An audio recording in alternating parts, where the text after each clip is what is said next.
33-year-old male found dead a few days ago. Someone amongst them is our killer.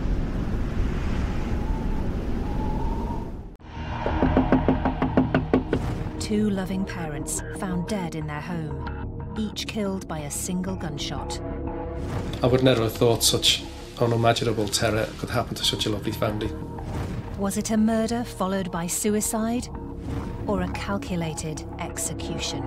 The person we were looking for was clearly very forensically aware. It made our investigation very difficult. What we knew of this family and what we found at the scene just didn't add up. Just 3 months earlier, the dead couple's grown-up son was hailed a hero for rescuing his nephew and father from a submerged car.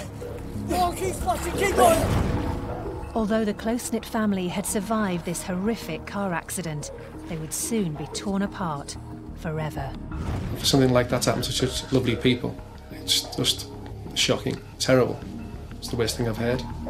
A complex police investigation would eventually lead detectives to a surprising prime suspect, driven to depravity by greed.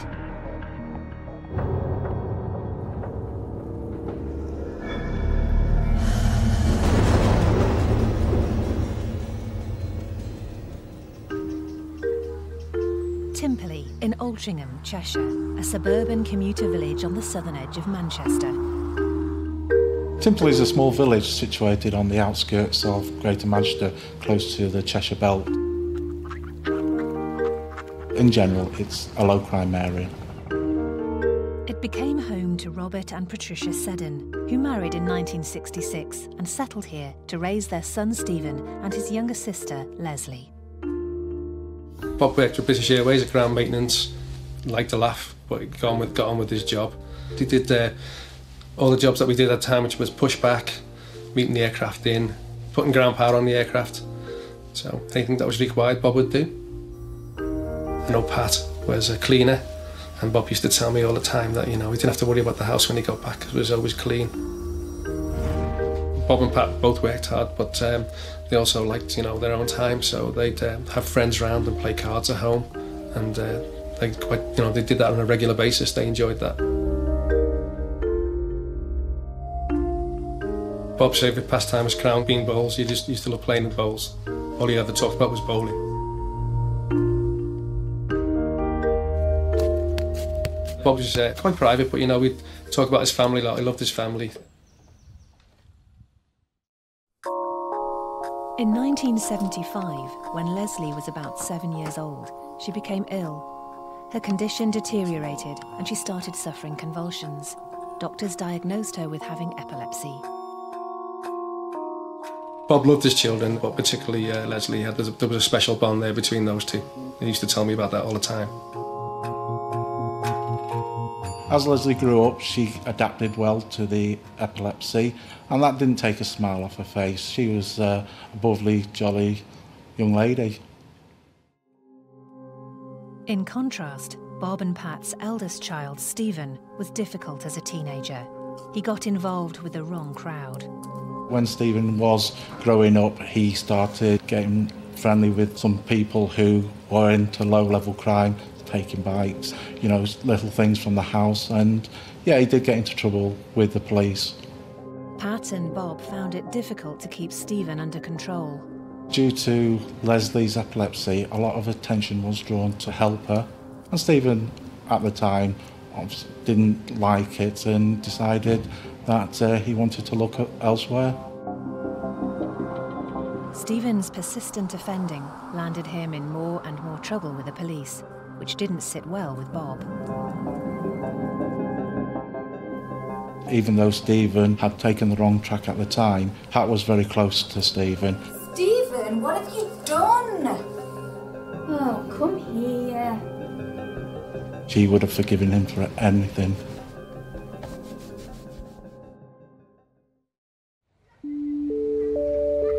In 1987, Bob and Pat were given an opportunity to get onto the property ladder.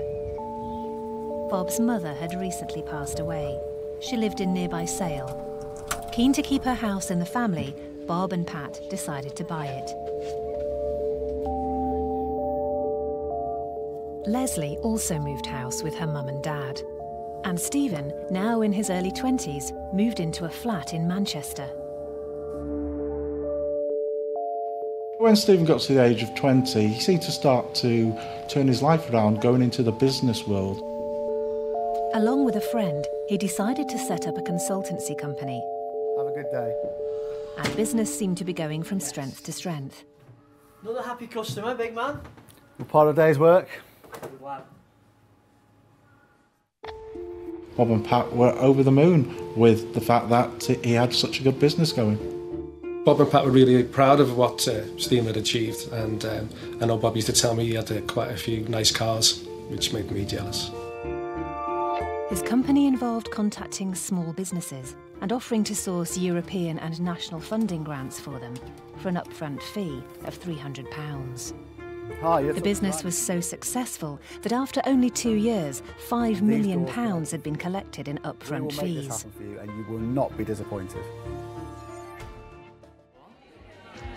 In 1996, Stephen's good fortune continued when he met a young woman in a Manchester nightclub. Romance blossomed, and it wasn't long before the couple were planning a new life together. Stephen and his new girlfriend moved to the northeast, to the location where her family and friends all lived. Although they felt sad that Stephen would now be living further away, Pat and Bob were busy with a new arrival at home, Leslie's son Daniel. But as the new grandparents were happily settling into their retirement together, they couldn't have foreseen the terrible accident that lay ahead.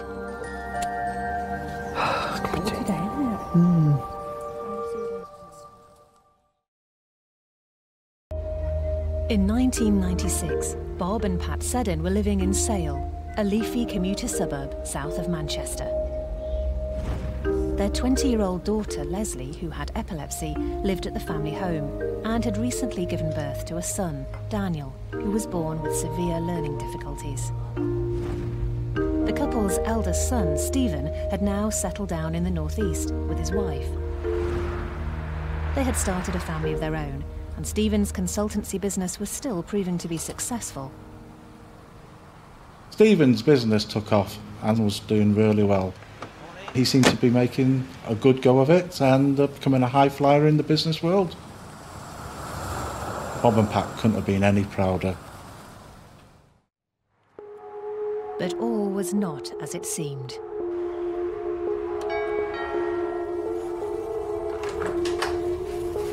Hello, is Stephen Sedin in? Who's asking? Trading Standards. He's not in at the moment, he's just gone out. Right, well, to know that we need to speak to him. It's a matter of urgency. I'll let him know. Thank you. It transpired in the late 1990s that Trading Standards conducted an investigation that established that Stephen was trading fraudulently. We will make this happen for you and you will not be disappointed. Thanks very much. Despite Stephen and his business partner promising to find companies grants, they had simply kept the £300 upfront fee each business had paid to them without doing anything in return. Stephen was very persuasive towards people. He could get them to believe what he wanted them to believe, and if he said to his mother and father, this was this, they believed him. In March 2000, at Teesside Crown Court, Stephen was found guilty of fraudulent trading charges and sentenced to 1 year in prison.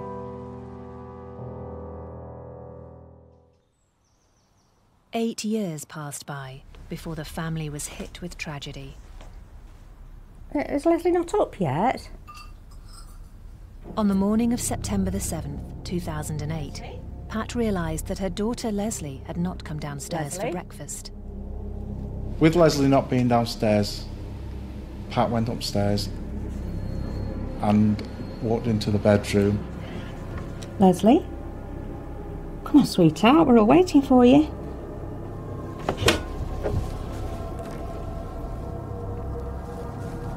Tragically, Leslie had suffered an epileptic seizure during the night and had passed away in her sleep. She was only 40 years old. Knowing how much Pat and Bob had looked after Leslie, when she passed away, they were absolutely shattered, the pair of them, and devastated. Despite the fact that Bob and Pat were in their 60s and now retired, They were incredibly devoted to their 12-year-old grandson Daniel and insisted that he stay living with them at home. It was suggested to Pat and Bob at the time that Daniel should be put in care, but knowing Bob as I do, that was never going to happen. Bob and Pat eventually agreed for Daniel to spend a day or two a week with a respite carer named Fergus. Come on, Daniel. All right, he's got everything he needs. See you later. Pat was a stickler for routine, and every time Daniel would come home, Pat would be stood at the window looking out, waiting for the bus to arrive outside. Bob would either leave the front door open or he would go to the end of the drive in his slippers and wait for the transport to bring Daniel back home. After Leslie passed away, Bob and Pat made changes to their will, as she was no longer a beneficiary. Stephen had offered to take guardianship of Daniel should anything happen to Bob and Pat.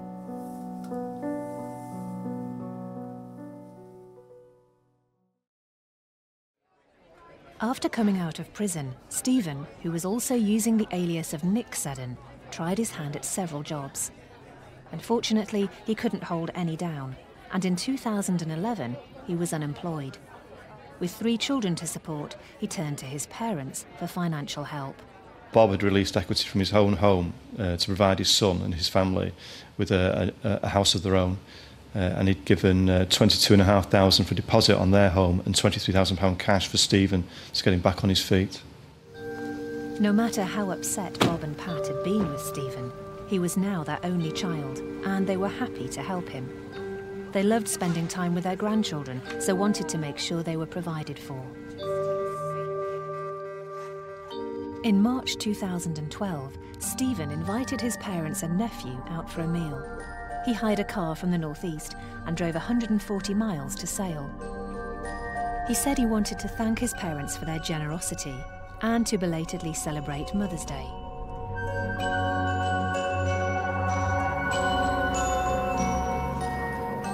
It's not his usual car.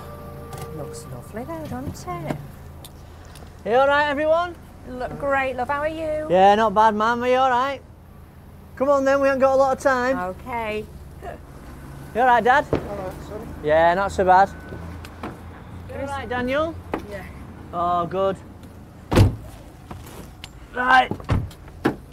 Oof. Are we all in? I think so. Right, make sure you got your seatbelts on. Okay, love. Safety first.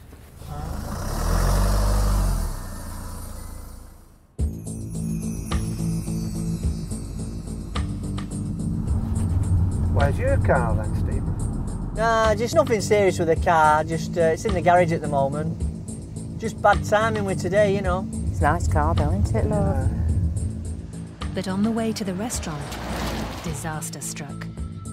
As Stephen took a shortcut during their journey, turning to travel alongside the Bridgewater Canal, he suddenly clasped his hand to his chest and appeared to lose concentration. Are you all right, Slow down, Stephen. Stephen! Stephen! You better slow down, you're going too fast! Stephen lost control of the car, plunging himself and his family into the dark, cold canal water.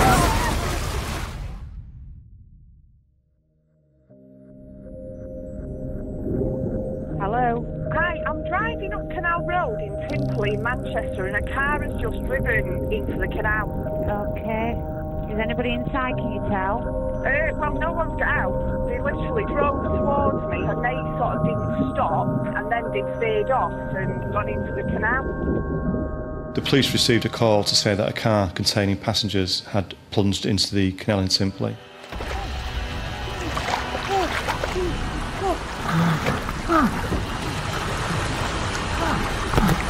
People in it? Yeah, I think they're stuck. 2 young lads at the scene from the bank had seen Stephen escape from the car and managed to get himself on top of the roof.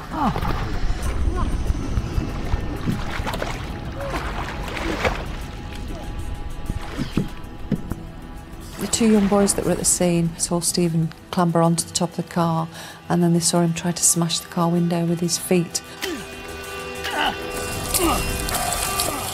Witnesses then told us that Stephen was seen to get back in the water, assist his nephew Daniel out of the car, get him towards the bank.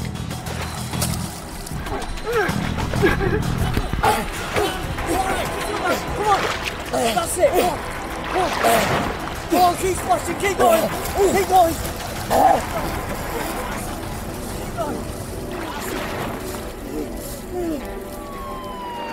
At this point, the police arrived at the scene.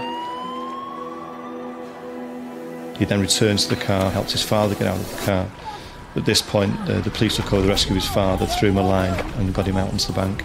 Hold it tight, Slack. Hold it tight. All right. You're doing great. Keep your head above water, yes? Keep moving! The first thing we heard, we were out and about in the fire engine doing some fire safety, and we heard that a call had come through for a car in the canal. When I first heard of this incident, it was quite unusual, as it's a once-in-a-lifetime incident to turn out to. There was a man at the side of the car. He was quite frenzied. He was splashing in the water and shouting for us to get into the water and to get his mother out of the back of the car. I'm stuck in the water, I can't get out! They wanted him rescued first so that we could concentrate on his mummy. The fire brigade were faced with a very serious problem. The car was on the brink of sinking. When a vehicle's trapped in water, the sheer weight of water which is acting up on the doors means that you physically can't open a door. To gain access to Pat, they had to break the rear window, which accelerated the descent of the car. By the time they got Pat out, she'd already been underwater for a couple of minutes and her heart had stopped. While firefighters were getting Pat out of the canal, the police took statements from Stephen and his father Bob, who were anxiously waiting on the canal bank. He seemed to have like a seizure or something. I started getting these pains in my chest, yeah? And then I grabbed hold. Stephen was explaining to emergency services that he'd suffered chest pains immediately prior to the accident and that had been the cause of it. And while he was doing this, he clutched his chest and fell to the ground. After Stephen had collapsed at the scene, he was taken to hospital to be checked out. He had numerous tests on his heart, but thankfully they all came back as normal. While Stephen had escaped the incident relatively unscathed, Pat was in a critical condition and had to be rushed to hospital. Hey, Stephen.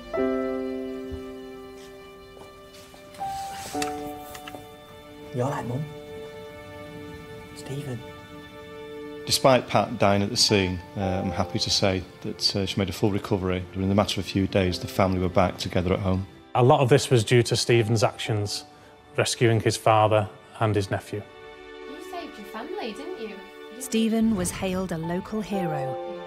No, I'm not the hero, am I? I mean, I just save people that I love. That's what you do. Do you know what I mean? But just 3.5 months after the terrible car accident, tragedy would strike the family again. You saved your family, didn't you? I mean, In March 2012, Stephen Sedin was hailed a hero for rescuing his nephew and father after driving his car into the Bridgewater Canal in Manchester. I just grabbed him and pulled him out. Having been devastated by the loss of their daughter Leslie 4 years previously, the couple was suffering with depression following the car accident. Pat and Bob struggled on through the next few months, trying to put the past behind them.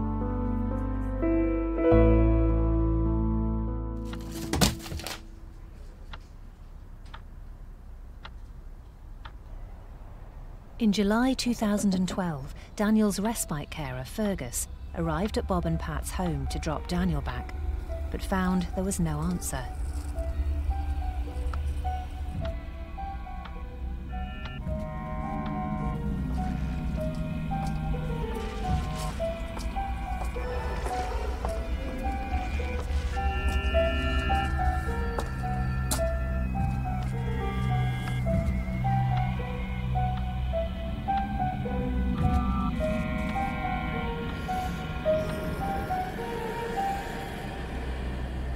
At 4:30 p.m. on the 6th of July, we received a 999 call from the respite carer of Daniel. Emergency. Hello, I'm a short break foster carer for a child. He's not been able to be dropped off at his own house because his grandparents are not answering the door. I've just been round the back and I've seen his grandfather, and he appears to have a gun in his hand. Police attended the address, and the scene they were met with was Pat laying in the hallway with an obvious shotgun blast to the head. Bob himself was in the rear lounge, slouched on the couch, with a clear shotgun injury to his chest, and a double-barrel sawn-off shotgun lay across his lap. Greater Manchester Police thought they could be dealing with a murder followed by a suicide. First impressions at the scene was that a murder-suicide had taken place, that being that Bob had shot his wife, Pat, and then shot himself. But Bob's friend and former colleague, Stephen Fawcett, found this theory difficult to believe. I received a phone call asking me had I heard about Bob. I hadn't, and he said, yeah, he's killed his wife and then committed suicide. And I couldn't believe it, I was shocked. The other thing was Daniel, to do that and to leave him on his own just didn't fit into the picture I have with Bob and Pat. Detectives needed to talk to the couple's next of kin. It was quickly established that the couple had a son called Stephen who lived in the northeast, and obviously it was important that we contact him as soon as possible. Stephen's son? Yeah, what's up? Can I come in, please, sir? Death! On hearing the news, Stephen collapsed to the floor, was crying and clearly distressed. And then he just stopped. Who's going to pay the mortgage? Stephen began to express his worries about the house and basically talk about how he was going to cope financially. Stephen's reaction at the time was unusual, but when you're telling somebody that something so severe has happened to your parents, it is quite hard to judge how people will react. Have you thought about possibly going to Manchester, sir? No, I can't go down to Manchester, mate. I've had a drink, haven't I? It was really important for us to establish the circumstances as to how Pat and Bob died. The first thing we did was to arrange for a Home Office pathologist and a ballistics expert to attend the scene so that they could check out the theory as to whether this was in fact a murder-suicide. There was a full forensics team there. We had local officers doing door-to-door inquiries and also officers doing background checks and medical checks on both Pat and Bob. Detectives soon had a forensic breakthrough in their investigation. The ballistics expert and pathologist at the scene were able to establish that the shot that killed Bob wasn't a shot he fired himself. The reason for this is that the size of the shot pattern on his chest indicated that the weapon must have been at least 1.5 metres away from him at the time the round was fired. This would make it impossible for Bob to actually have fired that gun and shot himself, taking account of those distances. A second factor which supported that this was not a suicide was that the weapon was found neatly placed across Bob's lap. If he'd have held the gun at distance to shoot himself, the recoil alone would have carried that gun away from Bob, and it would have been on the floor somewhere. Forensic scientists analysing the gun made another discovery, which backed up this theory.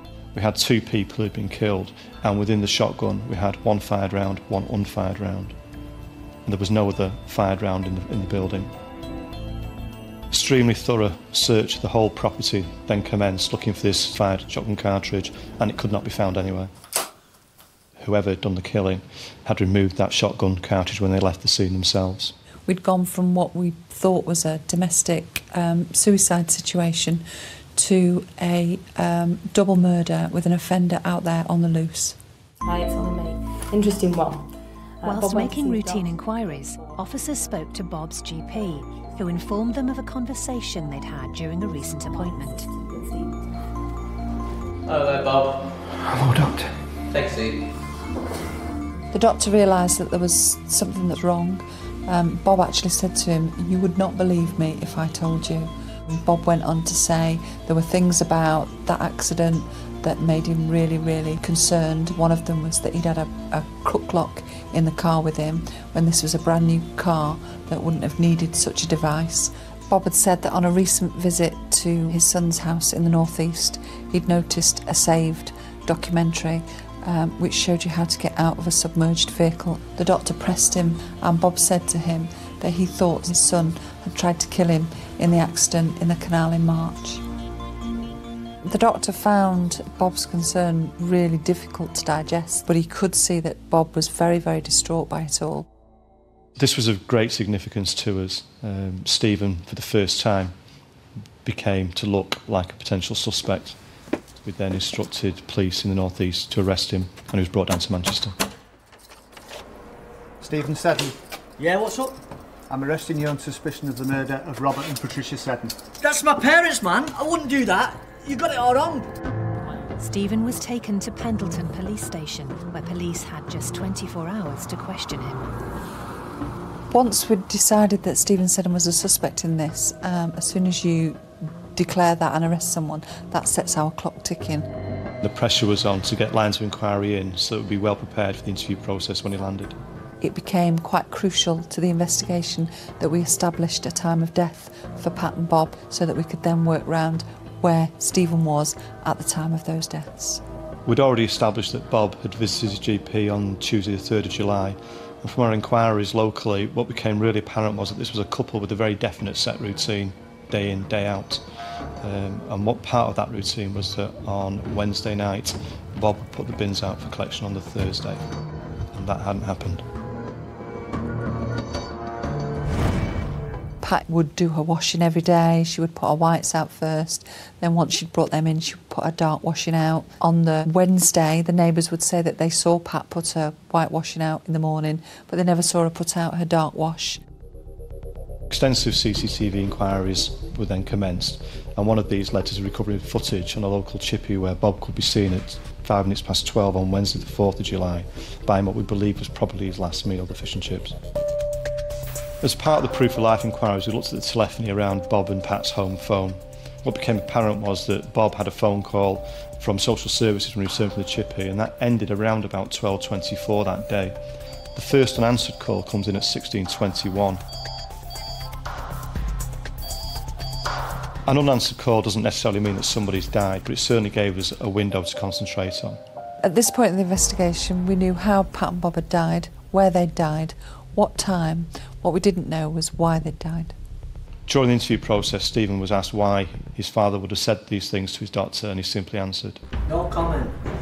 He was insistent that he was innocent and that we'd got the wrong man. It's a blinking inquiry. That's what it is. I would not murder my mother and father. Period. You got the wrong man. During this stage of the inquiry, we looked to see who would benefit from the death of Bob and Pat. And when we looked at the will, what became apparent was that following their daughter's death, there had been changes made. And now, Stephen was their sole beneficiary. During Stephen's interviews, he gave us an awful lot of no-comment answers to an awful lot of questions.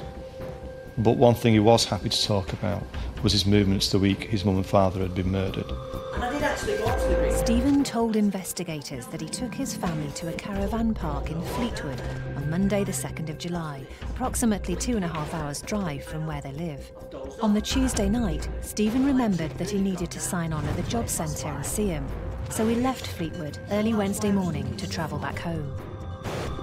So I get home and I'm like knackered out. So have a couple of drinks, cappuccinos, waiting for me 10 o'clock to sign on. I've dozed off, haven't I? And then I wake up and it's like, Christ, the car is stuck with the electric garage door down. Obviously, I couldn't just jump in the car, otherwise I could have left at the last minute. Stephen explained that he ran to his appointment at the job centre, after which he took money out from a nearby cash point, where he said he would be seen on CCTV. He then went home for the rest of the afternoon, where he said he had another sleep.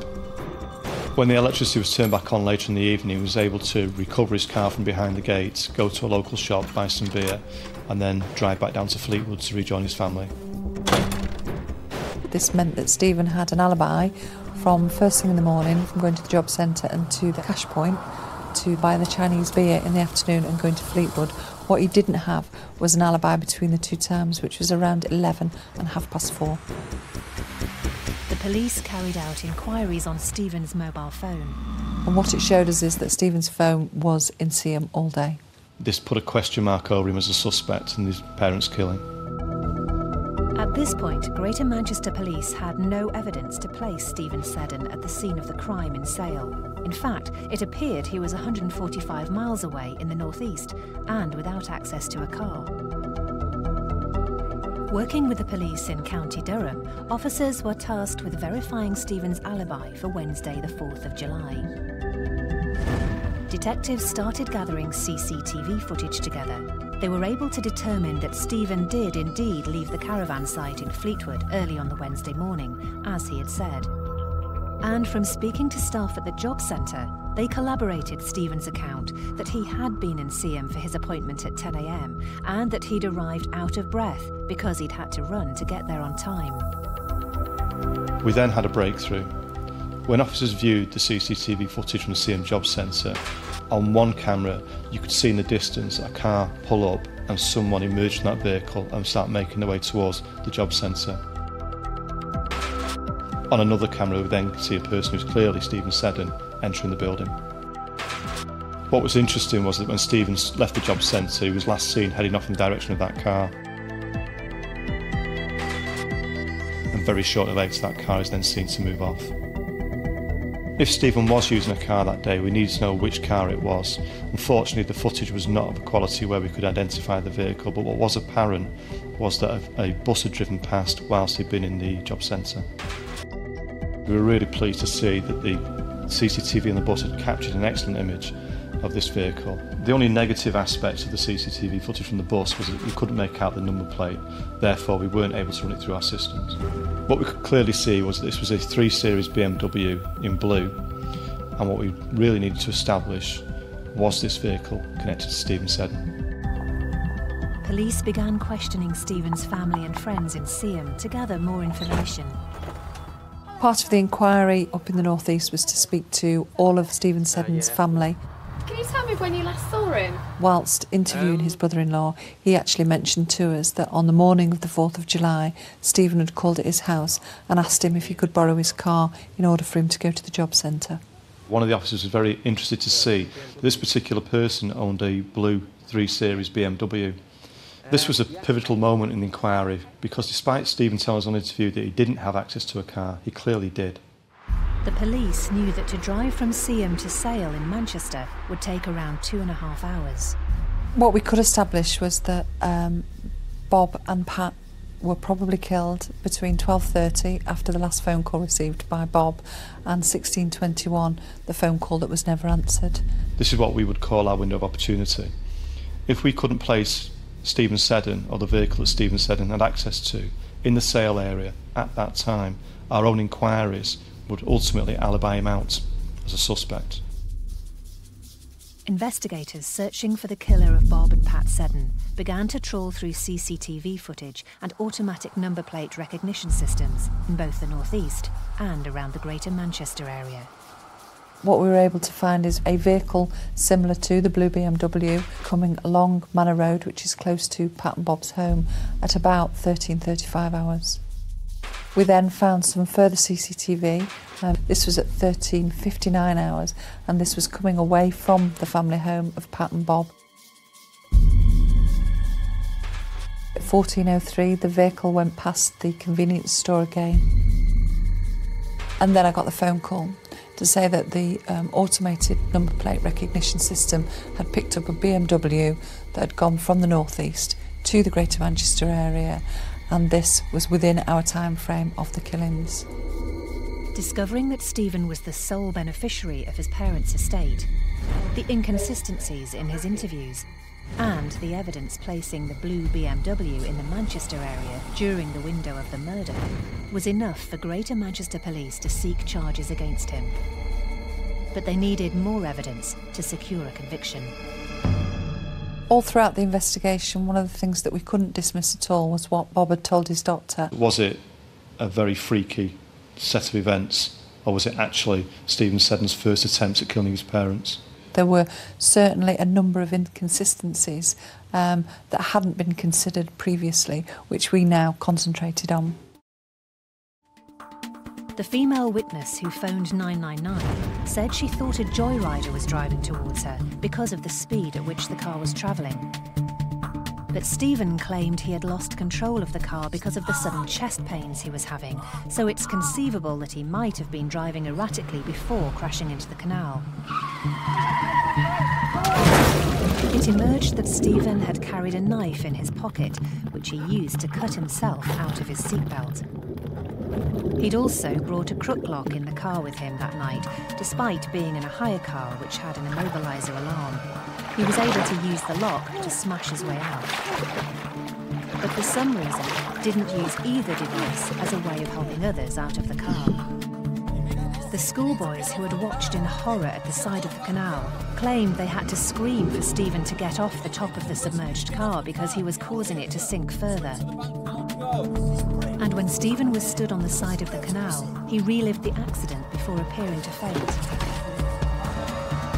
Stephen underwent a number of medical tests on his heart that evening, but everything appeared to be completely fine.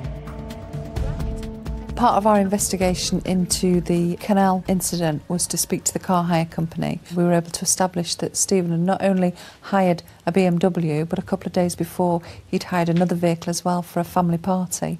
The car hire company informed us that Stephen had taken accidental insurance out when he hired the vehicles, but only on the car that crashed into the canal. When you added together Bob's comments to his doctor about his suspicions in relation to the crash, Stephen's varying explanations about why the crash had happened, his heart condition that couldn't be detected, his added insurance on the car that was ultimately going to wind up in the canal, this all strongly pointed to the fact that Stephen had, in March that year, tried to kill his family by driving them into the canal. There were just too many coincidences for the crash to have been an accident. On the 12th of July 2012, we charged Stephen Sedin with the attempt murder and murder of his father, Bob Sedin, and his mother, Patricia Sedin. Greater Manchester Police were successfully able to charge Stephen Sedin, but they needed to gather a lot more evidence for the jury to be as convinced of Stephen's guilt.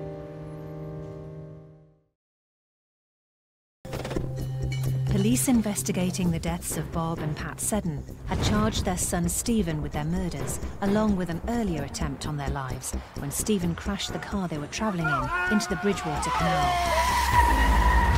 We now had enough evidence to bring charges against Stephen Sedin, but we did now have to start putting the case together to bring it before a court. Part of our investigation would be to speak to everybody that knew Stephen in the Seaham area. Some weeks before Pat and Bob were killed, Stephen was drinking in the Mitchell Arms and the landlady was talking to him. Unless they find somebody to buy it soon, I'm going to lose me home and lose me job.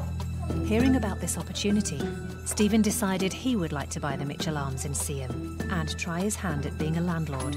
Stephen even went as far as to meet with the owners to discuss the purchase of the pub, and the owners actually believed that he was financially viable and that he did have those funds and that that purchase was going to go ahead. The police took a closer look at Stephen's financial situation. The investigations into Stephen's finances showed us that he had only about £5 in his account when we arrested him. He was really close to the breadline. He was on benefits, and this was despite his father giving him £23,000 some months before. All that money was gone, and he really was in quite dire straits when it came to money. He had no savings whatsoever and certainly didn't have any of his own finances which would enable him to buy a pub such as the Mitchell Arms. The police were still unsure at this stage how a sawn-off double-barrelled shotgun found its way into the home of Bob and Pat. It didn't have any serial numbers on it, which caused us problems. So what we did was we started to look at domestic burglaries and see if a weapon of a similar type had been stolen recently. And we actually found one in a place called Crook. We took a photograph of the gun to the owner of the weapon and he immediately recognised it without any shadow of a doubt. Now the interesting thing about this is that Crook is a village in the northeast and it is a short distance from Seaham. So how did a gun from the northeast wind up in Bob Sedin's lap? The final pieces of evidence the police needed to examine were Stephen's phone records on the day of the murder.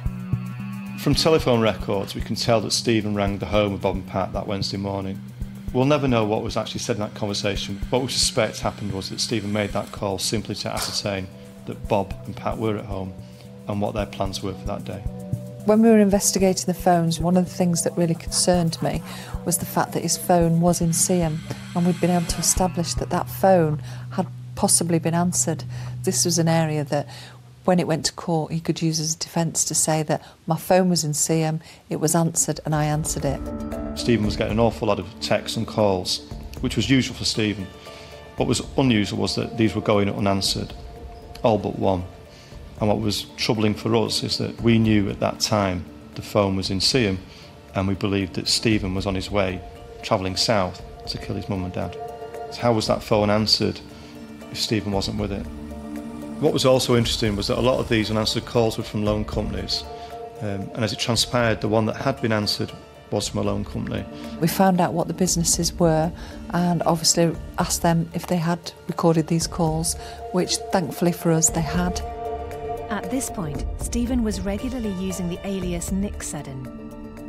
Can I speak to Nick, please? You'll have to phone back later. Is he not available? No. All right, we'll give him a call later on then. Right, try. We were able to recover a call that Stephen Sedin had answered to another loan company a couple of days earlier. I'll speak to Nick. Speaking. Hi Nick, just a quick call. See if you're interested in going ahead with the loan application today. Does it charge you money though before you get the loan or something? We do charge a fee and guarantee you a loan. Yeah, I've heard all that before. It's a scam. No, thanks. When we compared those two audio files, they clearly weren't the same person. The pieces of the puzzle had finally come together, and Greater Manchester Police felt they had a clear picture of what had happened on Wednesday the 4th of July 2012. What we believed had happened is that Stephen Sedin took his family down to the caravan in Fleetwood on the Monday so that they would be out of the area.